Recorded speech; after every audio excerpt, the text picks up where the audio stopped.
बिस्मिल्लाहिर्रहमानिर्रहीम। आज हमारा टॉपिक ऑफ डिस्कशन जो होगा वो आइन है। आइन के मुतालिक आज हम पढ़ेंगे। सबसे पहले हम देखेंगे कि इस टॉपिक को पढ़ने के लिए हमारे ऑब्जेक्टिव्स क्या हैं। ऑब्जेक्टिव्स में जो सबसे पहले हम देखेंगे वो डिफरेंशिएट करेंगे आइन और आइटम के दरमियान। इन आइटम क्या है और आइन क्या है। उसके बाद हम देखेंगे कि आइन कैसे बनते हैं, हाउ आइन्स आर फॉर्म्ड। फिर हम कैटाइन और एनाइन के बारे में पढ़ेंगे। फिर हम ये पढ़ेंगे कि how the ions got positive और नेगेटिव चार्ज। मीन जब आयंस के ऊपर चार्ज आता है तो पॉजिटिव और नेगेटिव किस तरीके से आता है। और लास्ट में हम ये स्टडी करेंगे कि आइटम जो होता है वो इलेक्ट्रॉन को एक्सेप्ट या डोनेट क्यों करता है, क्योंकि एक्सेप्टेंस ऑफ इलेक्ट्रॉन और डोनेशन ऑफ इलेक्ट्रॉन ये बेसिक है आयन फॉर्मेशन के लिए। सबसे पहले हम जिस चीज़ को डिस्कस करेंगे जी वो है difference between item and ion.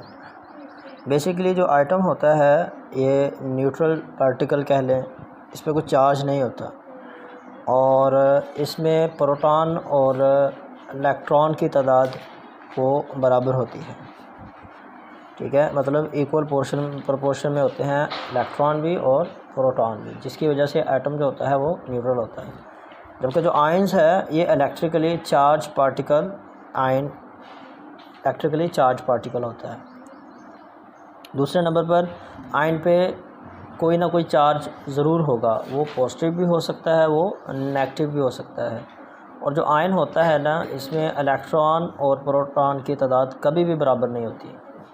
अगर उनमें इलेक्ट्रॉन और प्रोटॉन की तादाद बराबर हो तो फिर वो आयन नहीं होंगे, वो हमारे पास आइटम होगा। अब हम देखेंगे how ions are formed. Ion कैसे बनते हैं जी। जब कोई भी एटम जो है वो इलेक्ट्रॉन को एक्सेप्ट करेगा या फिर डोनेट करेगा तो इसके नतीजे में हमारे पास आयन बन जाते हैं। ये मिसाल है आपके सामने, सोडियम एक न्यूट्रल आइटम है। जब ये इलेक्ट्रॉन को डोनेट करता है तो ये इस पर पॉजिटिव चार्ज आ जाता है, जिसे हम पॉजिटिव आयन कहते हैं। क्लोरीन की दूसरी मिसाल है जी, जब ये इलेक्ट्रॉन को गेन करता है, एक्सेप्ट करता है तो इस पर नेगेटिव चार्ज आ जाता है, जिसकी वजह से हम इसे नेगेटिव आयन कहते हैं। अब हम जी स्टडी करेंगे कैटाइन को और एनाइन को कि ये कैसे बनते हैं। कैटाइन तब बनेगा जब कोई भी एटम इलेक्ट्रॉन को डोनेट करेगा। जब एटम इलेक्ट्रॉन को डोनेट करता है तो उसके नतीजे में जो आयन बनता है वो पॉजिटिव आयन होता है और उसके लिए एक स्पेशल टर्म है जिसे कैटाइन कहते हैं। मेन हम हर जगह पे एग्ज़ाम में, पेपर में पॉजिटिव आयन नहीं करेंगे, उसे हम कहेंगे जी कैटाइन फॉर्म हो गया, कैटाइन बन गया है। अब इस मिसाल के तौर पर सोडियम है, एक न्यूट्रल आइटम है। जब ये इलेक्ट्रॉन डोनेट कर देता है तो इस पर Na++ चार्ज आ गया। अब हम इसे कहेंगे कि ये सोडियम का पॉजिटिव आयन है, या फिर हम इसे कहेंगे सोडियम कैटाइन। एनाइन कब बनेगा? जब एटम जो है वो इलेक्ट्रॉन को गेन करेगा। जब इलेक्ट्रॉन को गेन करेगा तो उसके नतीजे में हमारे पास एनाइन बनेगा। और मिसाल आपके सामने है क्लोरीन। क्लोरीन एक इलेक्ट्रॉन को एक्सेप्ट करता है और इस पर नेगेटिव चार्ज आता है, मतलब ये क्लोरीन का कैटाइन हो गया। ठीक है, अब सादा सी बात, इस चीज़ को याद रखने के लिए चैरिटी जो लोग करते हैं, मतलब वो मुस्बत सोच रखने वाले लोग चैरिटी करते हैं, तो जो एटम इलेक्ट्रॉन को डोनेट कर रहा है उस पर मुस्बत चार्ज आएगा। और जो सेल्फिश लोग होते हैं, जो खुदगर्ज होते हैं, जो अपने ही बारे में सोचते हैं, हम उसे मुआशरा उसको अच्छी नज़रों से नहीं देखता, मुआशरा कहता है ये सेल्फिश इंसान है, तो इसी तरह जो एटम इलेक्ट्रॉन को गेन करेगा उस पर मनफी चार्ज आएगा। अब हम डिस्कस करेंगे कि वाई आइटम एक्सेप्ट और डोनेट इलेक्ट्रॉन। हमने पिछले 5 स्लाइड्स में ये चीज़ पढ़ी है कि एटम इलेक्ट्रॉन को एक्सेप्ट करेगा, एटम इलेक्ट्रॉन को डोनेट करेगा, लेकिन आखिर वजह क्या है कि एटम जो न्यूट्रल है, जिस पे कोई चार्ज नहीं है, वो क्यों इलेक्ट्रॉन को डोनेट कर रहा है और क्यों इलेक्ट्रॉन को एक्सेप्ट कर रहा है। तो सबसे पहली वजह जो इस चीज़ की है वो है स्टेबिलिटी। दुनिया में कोई भी चीज़ है, कोई भी इंसान है, वो स्टेबिलिटी की तरफ जाती है। ये फितरती अमल है कि कोई भी चीज़ जो इस दुनिया में है वो चाहती है कि वो स्टेबल हो। इंसान भी यही चाहता है और एटम भी इसी चीज़ को प्रायोरिटी देता है कि वो स्टेबल हो। और स्टेबिलिटी के लिए वो इलेक्ट्रॉन को या तो डोनेट करेगा या फिर गेन करेगा। अब दूसरी बात ये होती है कि एटम उसी वक्त स्टेबल होता है जब उसका डुप्लेट रूल मुकम्मल हो या फिर उसका ऑक्टेट मुकम्मल हो। तो एटम्स जो होते हैं ये अपने डुप्लेट को कंप्लीट करने के लिए या ऑक्टेट को कंप्लीट करने के लिए फिर आयन को या तो फिर वो डोनेट कर देते हैं या फिर वो एक्सेप्ट कर लेते हैं। यह आपके सामने मिसाल जो दी है हमने वो सोडियम की है। सोडियम की इलेक्ट्रॉनिक कॉन्फ़िगरेशन जब हम सोडियम की इलेक्ट्रॉनिक कॉन्फ़िगरेशन को देखते हैं ना जी, तो इसमें बेसिकली होते हैं जी 11 इलेक्ट्रॉन। अब 11 इलेक्ट्रॉन की वजह से इसका ना तो डुप्लेट कंप्लीट है और ना ही इसका ऑक्टेट कंप्लीट है।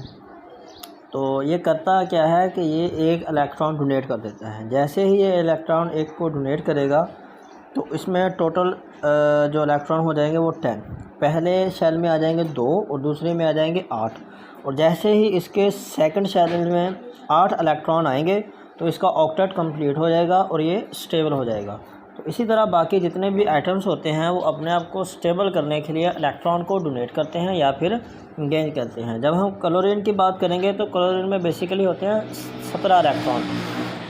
17 इलेक्ट्रॉन होने की वजह से उसे एक इलेक्ट्रॉन और चाहिए होता है अपना ऑक्टेट कंप्लीट करने के लिए।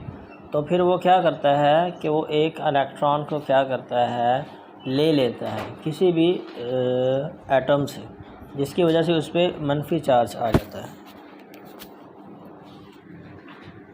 अब हम जो पढ़ेंगे वो ये पढ़ेंगे how the items gain positive और नेगेटिव चार्ज। हमने ये पढ़ा है कि आइटम जब इलेक्ट्रॉन डोनेट करेगा, एक्सेप्ट करेगा, उस पर चार्ज आएगा। वो चार्ज पॉजिटिव भी हो सकता है और वो चार्ज नेगेटिव भी हो सकता है। लेकिन जो असल बात ये है कि पॉजिटिव चार्ज क्यों आता है जब वो डोनेट करता है और नेगेटिव चार्ज क्यों आता है जब वो एक्सेप्ट करता है।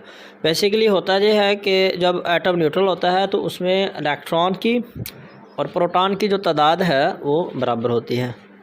लेकिन जैसे ही इलेक्ट्रॉन खारिज करता है कोई भी एटम तो उसमें जो मनफी चार्ज, मतलब एक इलेक्ट्रॉन कम हो गया, अब पॉजिटिव चार्ज उसमें ज़्यादा है। फ़र्ज़ करें सोडियम की मिसाल हमने ली, सोडियम में 11 इलेक्ट्रॉन थे और 11 प्रोटॉन थे, तो चार्ज था न्यूट्रल। लेकिन जैसे ही एक इलेक्ट्रॉन गया, पीछे बच गए 10 इलेक्ट्रॉन और 11 प्रोटॉन है, तो अब ओवरऑल जो पॉजिटिव चार्ज है वो डोमिनेट करेगा 1% ज़्यादा।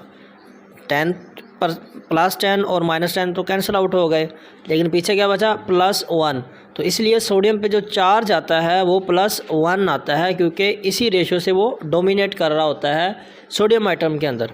तो इसी तरह जब क्लोरीन ने इलेक्ट्रॉन को गेन किया, पहले उसके पास थे 17 इलेक्ट्रॉन 17 प्रोटॉन, लेकिन जब एक इलेक्ट्रॉन उसमें आया तो ओवरऑल जो चार्ज था वो नेगेटिव डोमिनेट हो गया 1%। तो उसके ऊपर जो चार्ज हम लिखते हैं वो -1 लिखते हैं। तो इस तरह एटम जो है उस पर पॉजिटिव या नेगेटिव चार्ज आता है।